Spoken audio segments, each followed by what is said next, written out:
로또라고 했잖아요. 우리 옆집에 사는 저 부부가 뭐 촌에서는 새댁입니다. 근데 뭐 사실은 연식은 좀 됐긴 했는데 우리 부부한테는 거의 로또입니다. 뭐 덜해서 일하고 들어가면 그 현관 문고리에 이렇게 뭐 반찬 만들어가 탁 걸어놓고 그래요. 이 우렁각시 같은 로또를 만나서 우린 참 행복합니다. 근데 요새 저도 연식이 좀 돼가지고 몸이 좀 안 좋은가 봐요. 요새는 좀 뜸해졌어요. 연식이 안 돼가지고 우렁을 이제 날이 이렇게 따뜻해지니까 좀 이동욱 위원장 슬슬 걱정이 되기 시작하죠.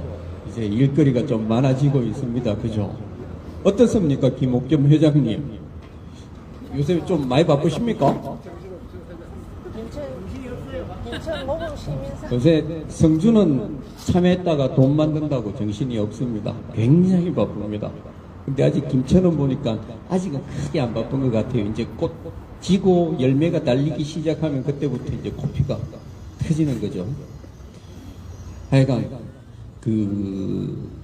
저도 있어 보이 몸이 작년 다르고 올해 다르고 그렇습니다. 어쨌든 건강 잘 지키시면서 올해도 잘 지나가시기를 바랍니다.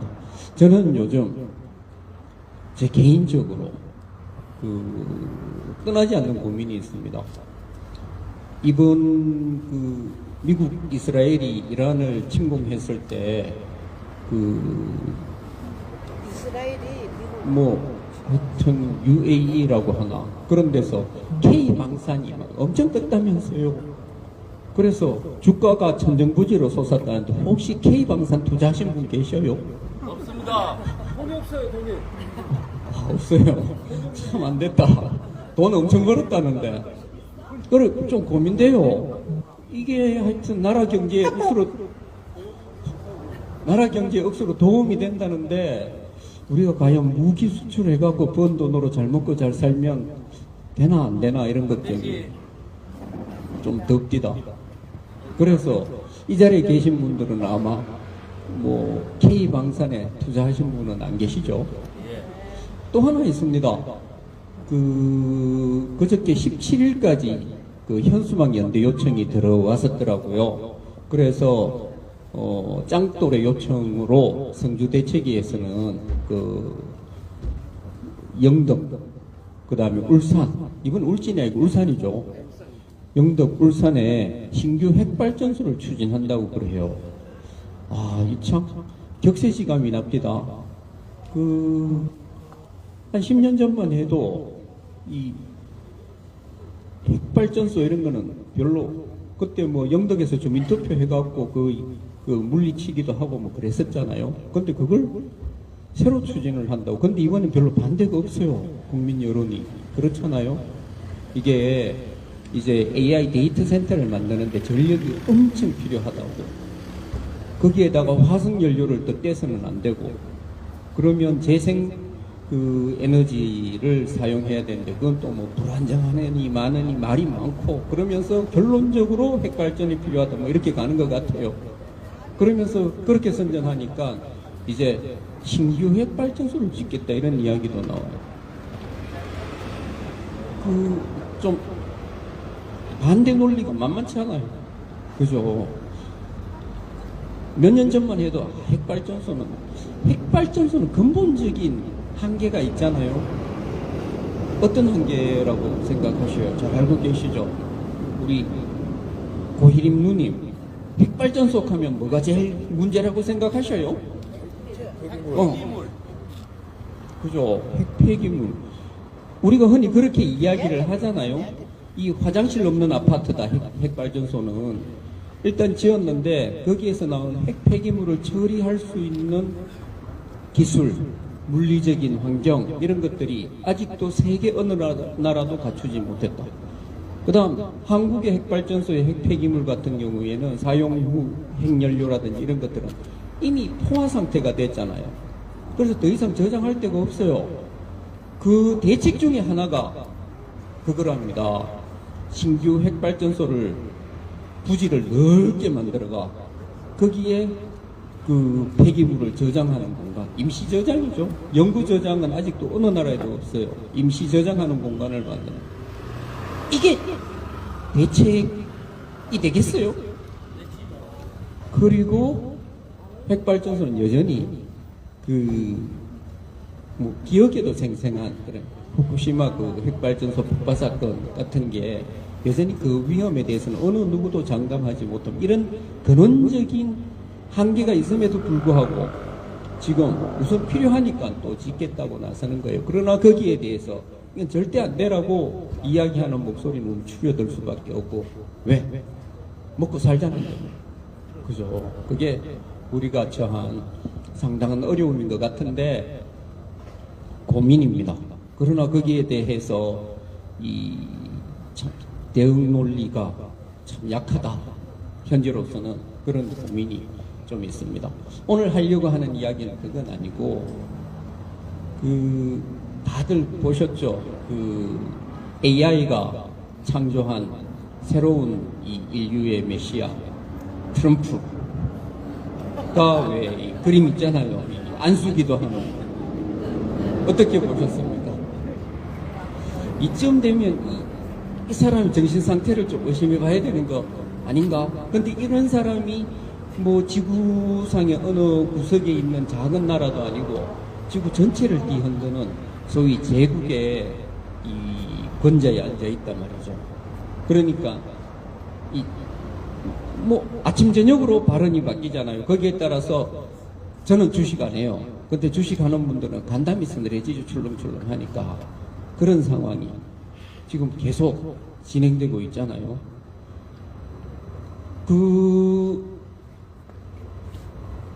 오늘 할 이야기하고 연결되는 거라서 트럼프 밑에 있는 미국의 그 국방장관 이름이 뭡니까?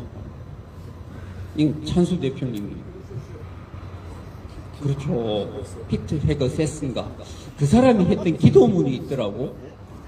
그죠? 제가 못 외워서 적어왔어요. 그 사람의 기도문을 한번 읽어볼게요. 이렇게 기도를 합니다.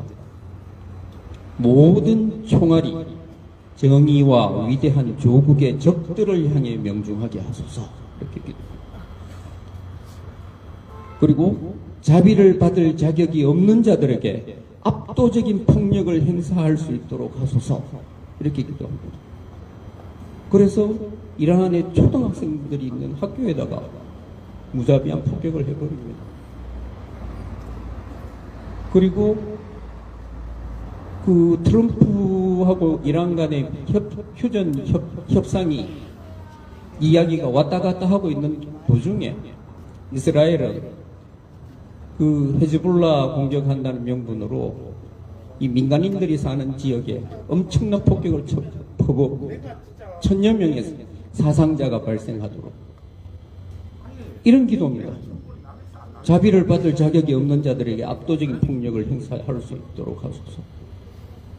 보면 구약에 보면 좀 이런 느낌이 있어요. 구약에 출애굽기 그다음에 요단강 서안이 이제 정착하기 시작하면서 나오는 여호수아기 이런 데 보면 전쟁 이야기 계속 나옵니다. 그래서 거기에는 계속 나오는 이야기 몇 명을 죽였고 몇 명을 죽였고 이런 이야기 계속 나옵니다. 여기에 빠져들면 아마 이런 기도를 하게 될 것 같아요. 그러니까 이 집단 속에 있으니까 트럼프가 그런 이야기도 할 수 있는 거죠. 하나의 문명을 없애버리겠다.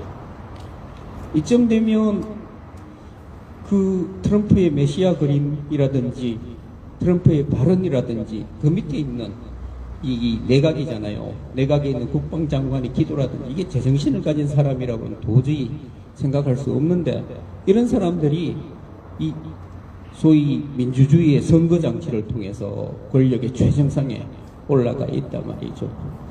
다행스럽게도 여기에 교황이 제동을 걸어주었습니다. 교황의 부활절 메시지 감명 있게 들으셨을 겁니다. 그것도 못 외우니까 제가 한번 읽어 드릴게요. 교황의 부활절 메시지는 이 이사야서 성경을 인용합니다. 거기에서 이사야서 성경에 나오는 이야기가 이겁니다.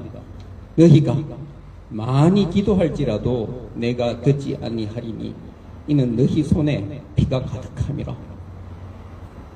굉장히 전국을 찔러는 기도서죠. 그 피터 헤그세스의 기도를 하나님이 들어주시겠습니까? 학살자의 기도를 어떻게 하나님이 들어주겠습니까? 학살자의 기도를 들어주는 하나님이라면 더 이상 나는 그 하나님을 믿을 수 없다고 생각합니다. 마찬가지죠. 그리고 최근에 이제 지난 10일 거의 뭐 한 열흘 가까이 됐죠. 그때 또 교황이 이런 이야기를 합니다.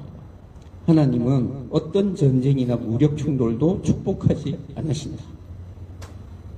그리고 군사 행동은 자유를 위한 공간도 평화의 시간도 만들어내지 못한다.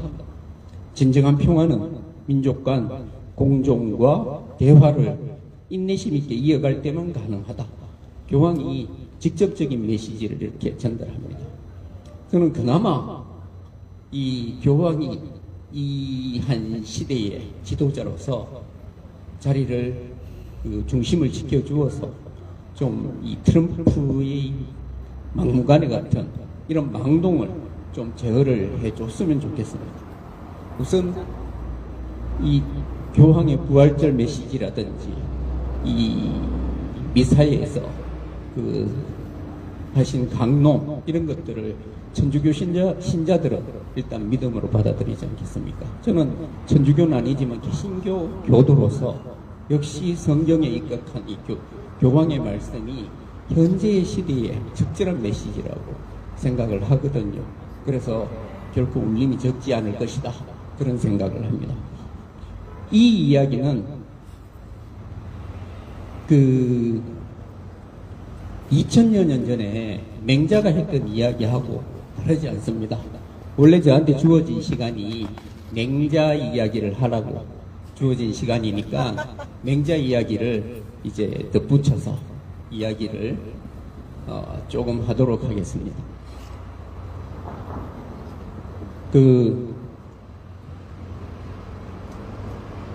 자포자기 이런 이야기 많이 들어보셨죠? 예. 우리 자주 쓰는 말이잖아요. 자포자기. 예, 자포자기. 예. 맹자는 이렇게 이야기를 합니다. 자포자라고 하는 것은 자기 자신을 해치는 사람이라. 남이 아니고 자기에게 폭력을 행하는 게 포자는 폭력할 때 폭자하고 같이 읽거든요. 어떨 때는 포라고 읽고 어떨 때는 폭이라고 읽습니다. 그래요. 그래서 자포자는 자기에게 폭력을 행사하는 자, 자기를 해치는 자를 자포자라고 이야기합니다. 자기를 해치니까 이 사람은 사람 간에 지켜야 할 예의라든지 의리라든지 이런 것들을 막 비난합니다.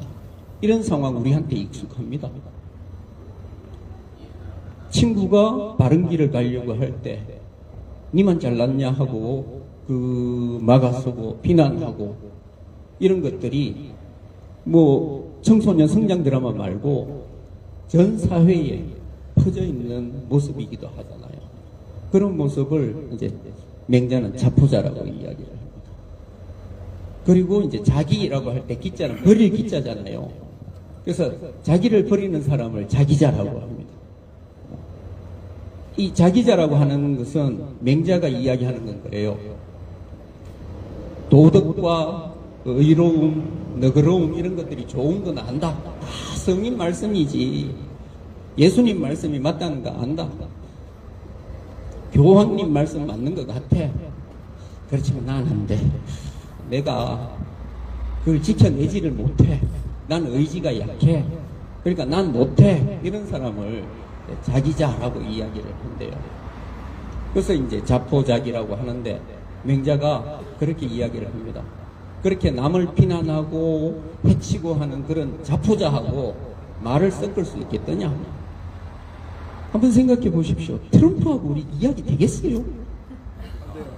엄청난 폭력으로 저 자격 없는 자들을 박멸하소서 하는 피터 헤그세스하고 우리가 말이 통하겠어요? 그래서 자포자하고는 말을 할 수 있겠느냐라고 이야기해요. 그리고 자기자하고 같이 일을 할 수 있겠느냐 이렇게 이야기합니다. 이게 명분이고 당연히 우리가 가야 할 길이라는 걸 알지만 난 못하겠어 라고 중간에 늘 포기하는 이런 사람하고 어떻게 같이 일을 하겠느냐라고 이야기를 합니다. 그렇게 이야기를 하면서 이제 그 맹자가 예를 하나 듭니다. 논어에 나오는 공자의 말로 예를 들어서 맹자가 본인이 하고 싶은 이야기를 하거든요. 공자에게는 이제 많은 제자가 있는데 그 중에서 논어에 이제 이 자주 나오는 제자 중에 한 사람 염구라는 제자가 있어요. 이 염구라는 제자가 있는데 염구라는 제자가 바로 그 자기자에 속합니다. 선생님 말씀이 맞긴 한데 저는 그 못할 것 같아요. 그러니까 이제 공자가 니는 해보지도 안 하고 못한다 하는구나. 치아라 마. 니 어차피 안 된다. 이런 식으로 머쓱합니다. 거기에서 한 발 더 나가서 이 염구가 이제 그때 당시에 실권자의 그 재상으로 들어갑니다. 공자 문화의 제자들은 이 뛰어나고 훌륭한 인격자들도 많이 있지만 그때 당시에는 공자가 이 소위 정치학단의 이 뛰어난 스승이었잖아요. 그래서 공자 문화에 있었다 하면 취직이 잘 돼요. 그 당시에 실권자들한테.